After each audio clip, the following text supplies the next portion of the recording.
All right, Nuggets fans, welcome into Pickaxe and Roll, brought to you by our good friends over at BETONLINE. I am your host, Ryan Blackburn at NBA Blackburn on Twitter, part of the Mile High Sports Podcast Network, and I am here. I am ready to discuss the Denver Nuggets, who are continuing a 6-game win streak right now. They've taken care of business. It's been one of my pet peeves for the team so far. They just haven't taken care of business at times, but actually, I don't even know if I can fully say that.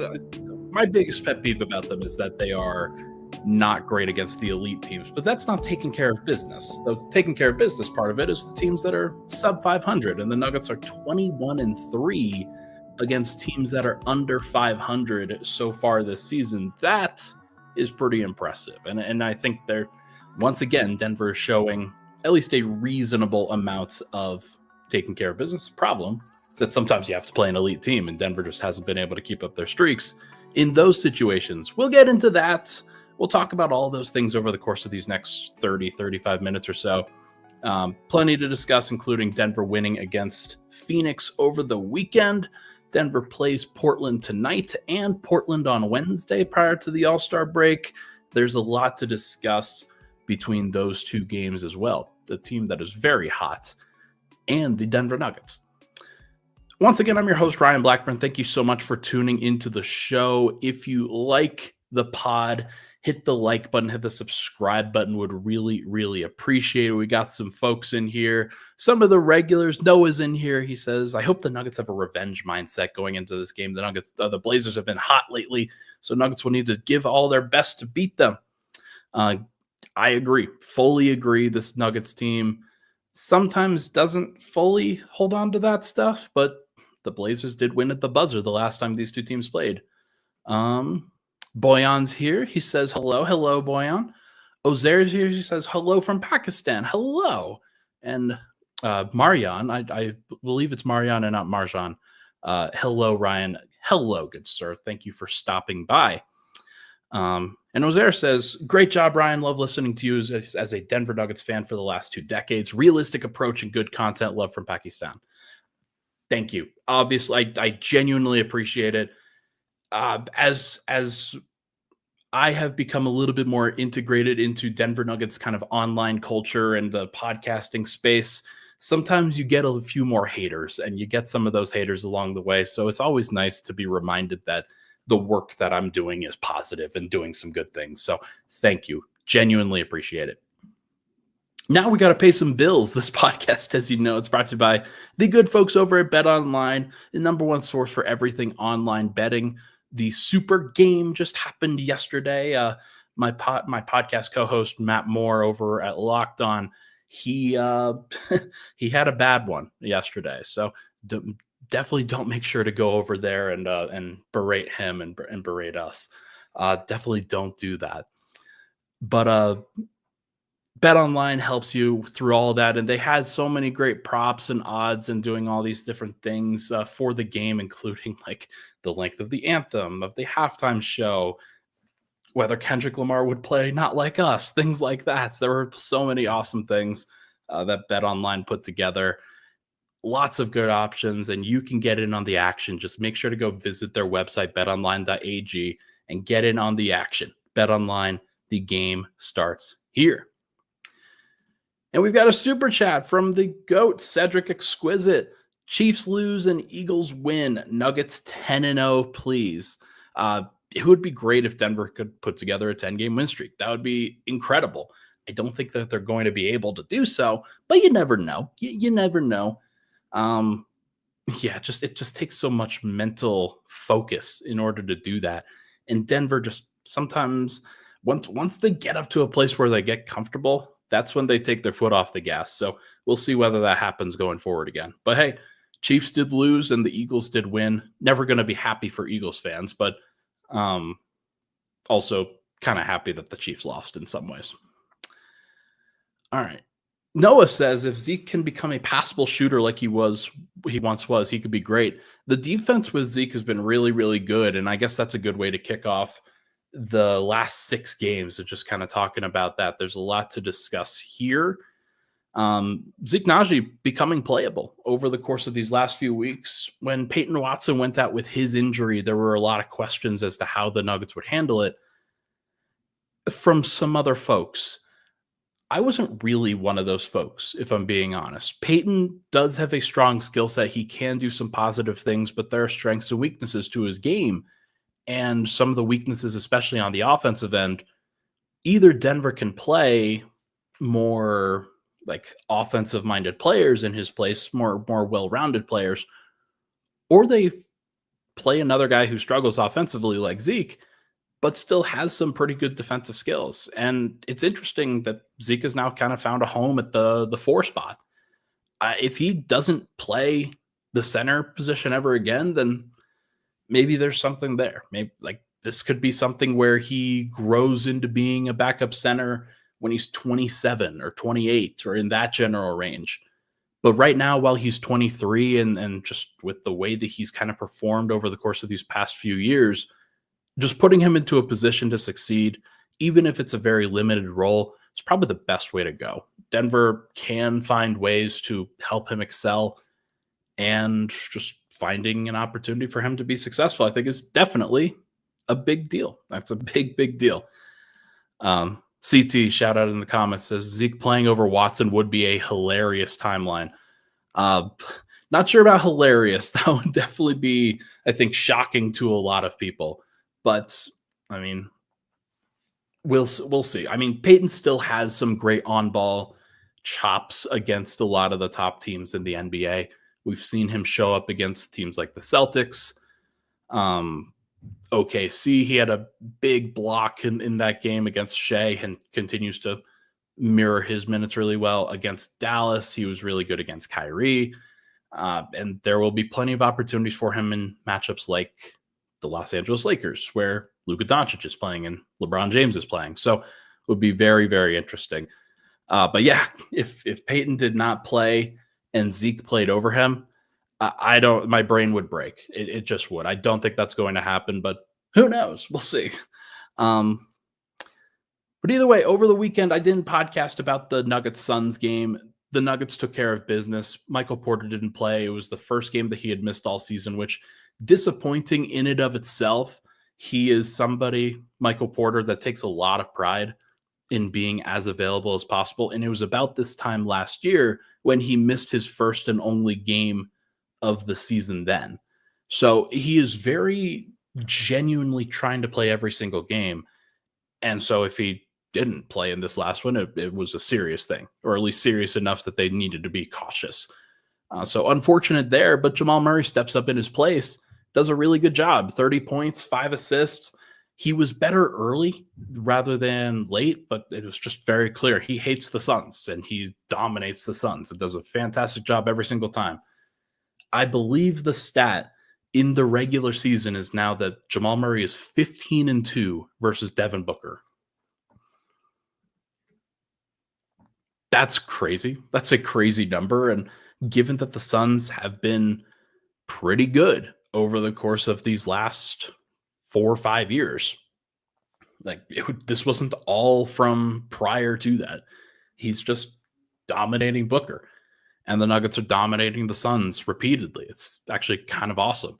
The only time that they didn't dominate the Suns was when the Suns were at the peak of their powers in 2021 and Murray didn't play. So funny to kind of go back through these things and see how they change over the course of several years. That one hasn't really changed. Murray's been dominant. Jokic, of course, dominant himself. I think he had a game over 25 points and over 90% true shooting. It was the 15th time that he's done it in his entire career. The record is 19 games, and I believe that that's Kevin Durant who has done that before.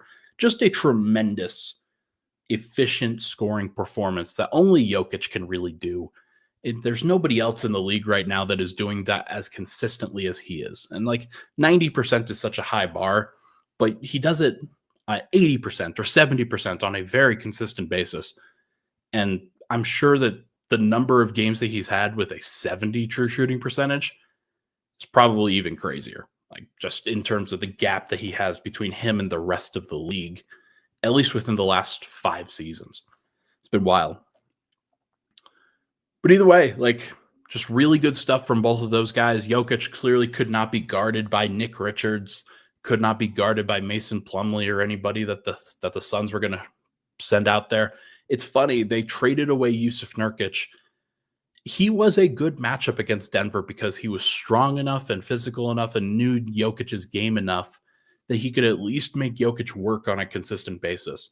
And the Nuggets weren't necessarily doing a great job when he was out there. Part of it is Kevin Durant's rim protection. And when, who started at the 4 for the Suns in this game?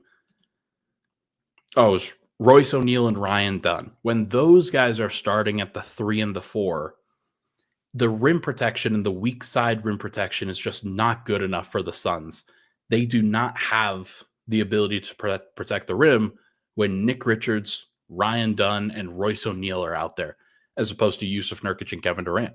So Denver didn't struggle. They just dominated. They won the first 3 quarters in a row and then held serve in the 4th. It was great. They did exactly what they needed to do. And a lot of guys really contributed and did some positive things. Christian Brown had 18 points, 7 rebounds, 6 assists. He was great.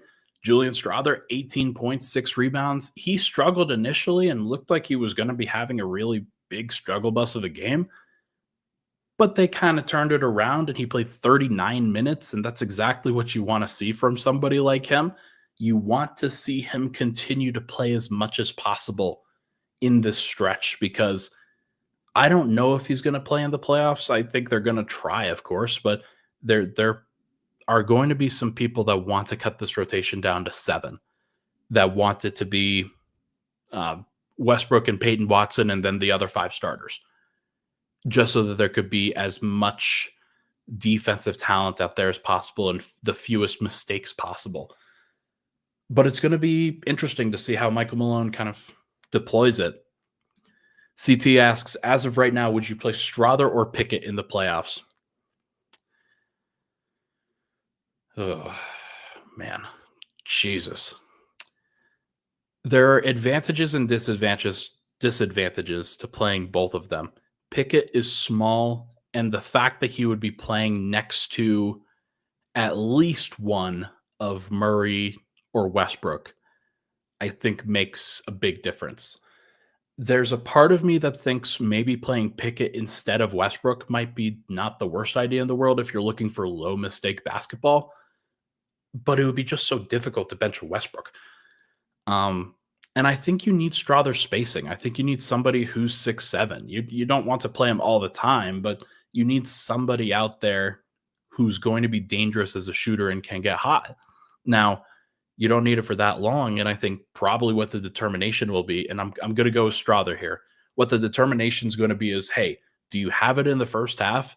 Yes, you play in the second half. Do you have it in the first half? No, you don't play in the second half. That's just how it's probably going to be. He'll play either 6 minutes or 15 minutes in each of these games, or just about there. And if they could get 15 minutes from Julian Strawther in a playoff game, it gives so many other people a break because the minutes are just going to be so crunched and everybody's going to be exhausted. You can't go down to 7 as like that quickly. You have to try to survive as much as possible with as deep of a rotation as possible. That's my takeaway from last year, especially when Denver effectively cut it down to 8 immediately and then kind of cut it down even more than that, depending on who they were playing. So tough stuff. But either way, Denver, I think they showed how dominant they could be against Phoenix. They've showed like they played great against Orlando, who was on the second night of a back-to-back. They played really well against other teams that were sub 500. Denver has had this 6-game win streak, and they've done a good job, of course. I don't want to denigrate what they've put together, but the win streak has come against the Philadelphia 76ers, and they allowed 134 points in that game.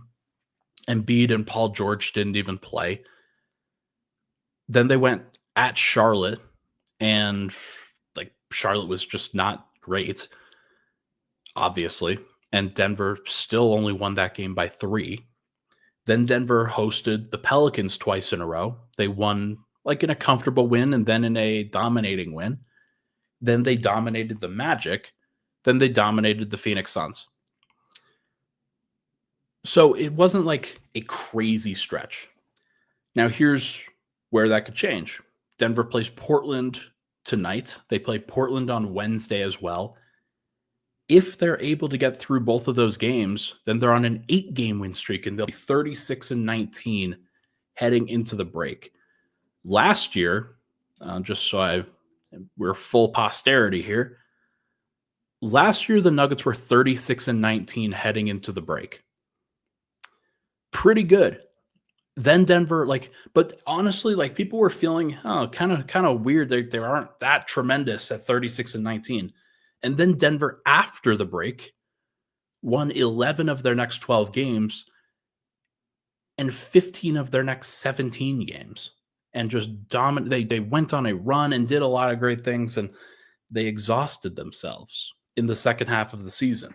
So there's going to be some learning to be had here. I think obviously everybody remembers that Denver was gassed in the playoffs and didn't necessarily play their best basketball when they needed to. So I honestly hope that the streak doesn't continue for that long and Denver just plays solid. They try to win about 70% of their games for the rest of the season. And if they are the 3 seed or the 4 seed or the 2 seed or the 5 seed, it doesn't really matter that much.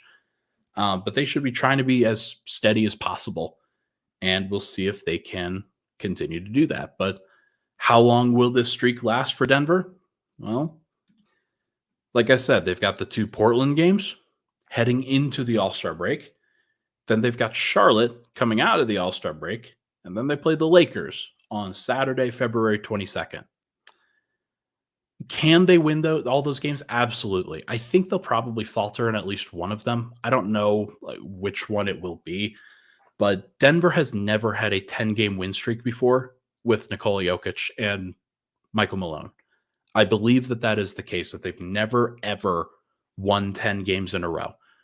I don't expect it to happen now. It would be great if it did. I'm not going to turn it down, of course, but I don't think it gets there. I think they probably lose one of these Portland games and they'll go into the All-Star break and be just fine. It's going to be okay. And then coming out of it, we'll see what they turn into. But hypothetically, if they win their next 4 games and they're on a 10-game win streak, then they will be 38-19. And I don't know, for those that follow me on Twitter, they know that I put a bet that if the Nuggets get to 40 wins before they get to 20 losses, then I will make an eyebrow slit, probably right here on the podcast. I'll do it live on the very next podcast after they get to 40 wins before 20 losses. Now that means they have to win their next 6 games in a row because they are 34-19 right now.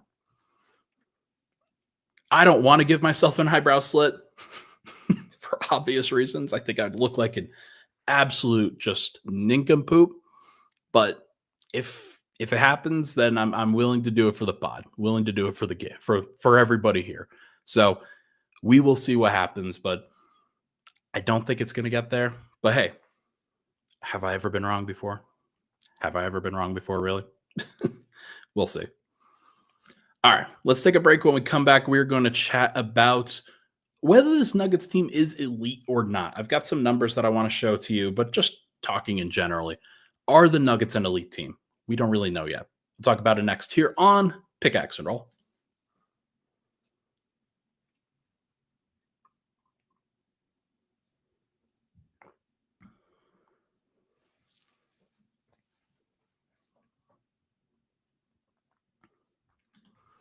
All right, here we go. Back at it. Pickaxe and Roll. Thank you so much for tuning into the show. Appreciate the love and support, folks. Hit that like button, hit that subscribe button. Would really, really appreciate it. All right, let's see. Gosh, Liz is in the comments trying to get me in trouble. You got to do both, Ryan. You got to do like 2 eyebrow slits. Like, let's just go right down the middle of both of them, or like right to the side of both of them. That would be crazy. She says, you know it's going to be almost impossible, so you should risk both. No, that's not how this works. I already offered up to do one on the show. I am not offering up to do two. Ain't no way, dog. No way. That seems like a horrible idea. But I will do one. I have committed to that. That if they go, like, it has to be a 12-game win streak at this point. If they go 40 before 20, I will do it. Why did I do this? What in the world? Ninoslav says, should do a design on the side of your head.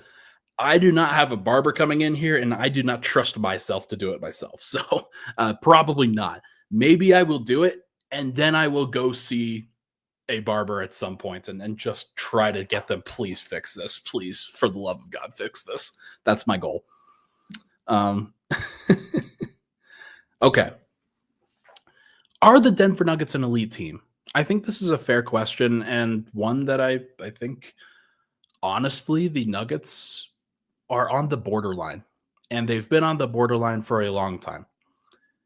Most of the time, elite teams are the ones that are at least top 15 in both sides of the ball.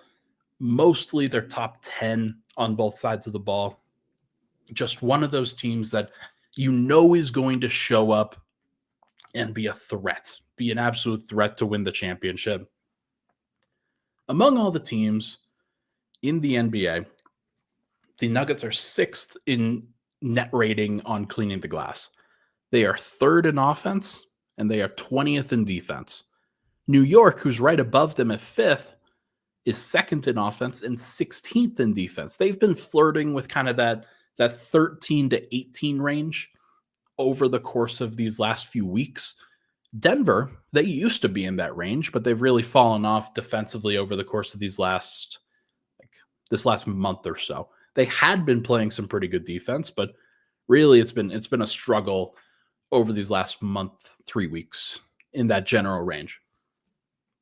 The teams above Denver in net rating are OKC, Cleveland, Boston, Memphis, and New York. Then Denver's at 6. They have passed Houston at 7th, who is 12th in offense and 4th in defense. By the way, Minnesota is 8th, despite the fact that they're, I think, 6th in the West.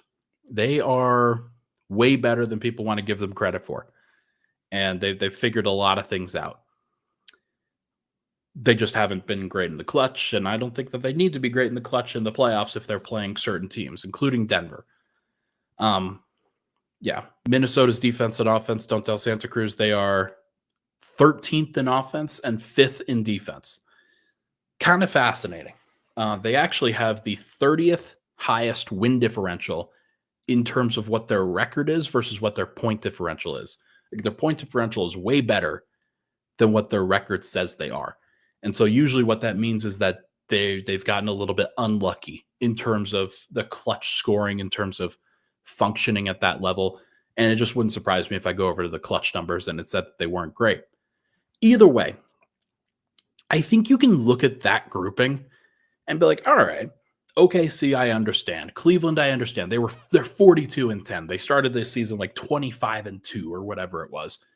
Boston, 37-16. Sure, they're on a roll. Understandable. But Memphis, Ryan? Is Memphis really elite? Well, they're 6th in offense and 6th in defense this year. They're pretty solid on both sides of the ball. Can you trust that?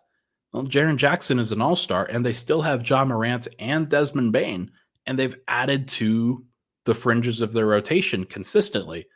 Like, they're not going to run out of players, or maybe they will. That's kind of the other factor here with some of these teams. New York has a great top 5. Houston has a great top 10. Memphis has a great top 10. Cleveland has a great top 10. They also have a great top 5.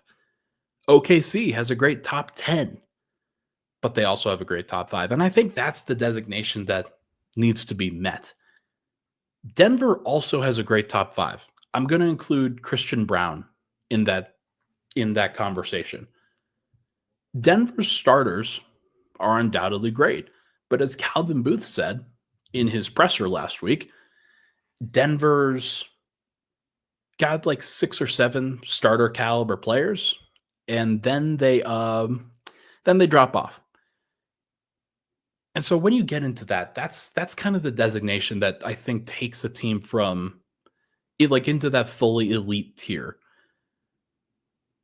And it's something that Nuggets fans didn't really want to listen to last year when the bench was as struggling as much as it was to function without Jokic.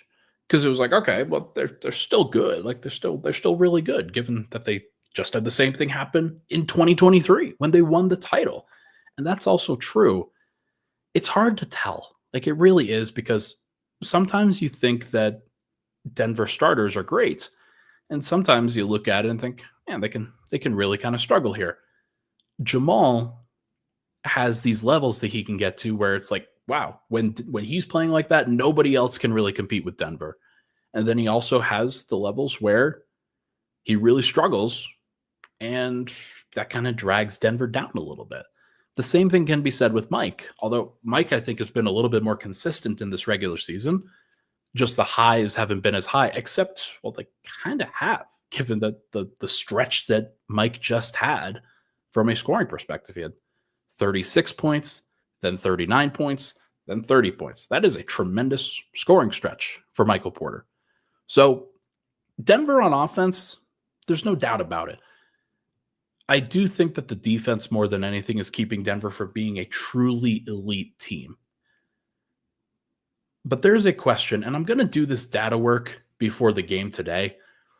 Denver's top 8, when they only play guys within the top 8 of their rotation, their point differential, their net rating is so much better than when they expand beyond what that is.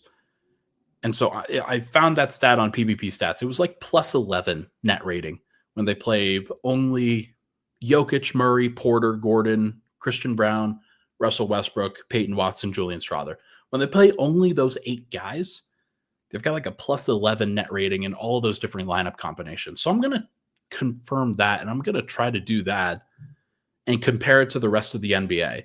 Because when teams decide to go with their playoff rotations, I'm curious to see what it's actually going to look like and where Denver ranks in that regard. It wouldn't surprise me if they rank like top 3, top 4.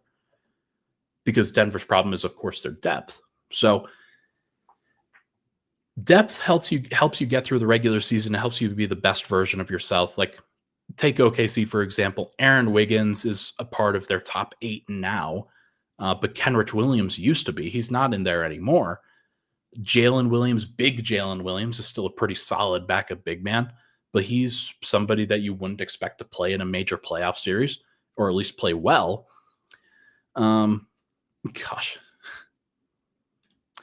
Andrew says, buddy, the playoffs is not the same as the regular season. You clearly don't know ball. Yeah, of course. Of course it's not. And I was actually talking to somebody about this yesterday. The gap between regular season and playoff basketball has never been larger because teams don't necessarily show everything that they want to show, and they're showing less and less in these regular season matchups, especially when they're playing against teams that they may face going forward. So of course not. Of course the regular season and the playoffs are not the same. The question is whether Denver's going to be able to bring it at the same level in the playoffs. Are they going to be able to execute better defensively? People assume that they will. I don't think it's fair to assume that they will. I don't think it's based off of what they've provided and based off of the personnel that they have.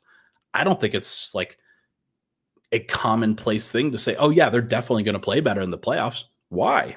Like, do they have better defensive personnel? No. Okay.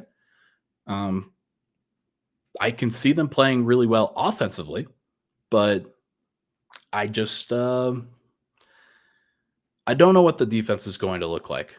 And I think that that's probably the biggest factor here. So we'll see. We'll see what it looks like, but I think the Nuggets are on the precipice of being an elite team. I would like to see them have a prolonged defensive stretch where they show that they can be consistent for 36 minutes, 48 minutes on a consistent basis. I'm okay if you have a bad quarter.